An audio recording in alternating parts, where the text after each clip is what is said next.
Etimu le ya itakironuka yuara kotomno district loko kabire maido. Nesta dawaruruka lust kotomono tem loko kile kanuka da ya nyunda ibe ejauna yuara kama da ejasi grupu ni wuni lwe giti gita. Etuptostu kaulo na kai grupu ni wongono lwe giti gita alomar kotomono long keda mamsa puponor kotomono kironi kamna keda amaria lokada Alupok. Kena liam dieti this weekend ke tell you to toni national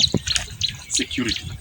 tiebe won yo ame itie uno kede ko iran kan mi don loko kan doko ka onyo demu. That is what is there. Be mi don loko Okila ranch ko fanta ge me mi no dok imenyo Snai kalona kai grupu ni wangon luda imoratos podi ebot atekerin atomonauni kededa etem ajaut keda kironu ke marie kotomna kironi kamna keda lupo kunu de busakinti apukor ekisoni kotomang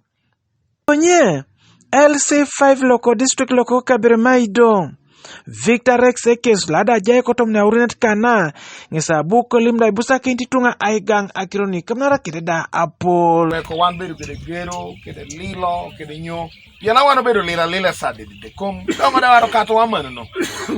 ango alewo diamanga kwao bala chiama me bere mado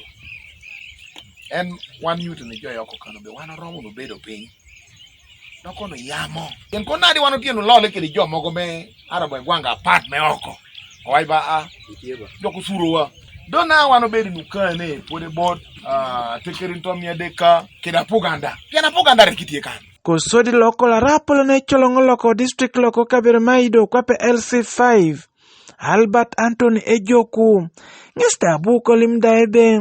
adaut ngesesi shaunda ebe aja situnga lwa kotos ebe ejawe district Alupok no ejas kotom na kandidu kapode bot ibore na balngis da ebe yauna twanyar kame jai etem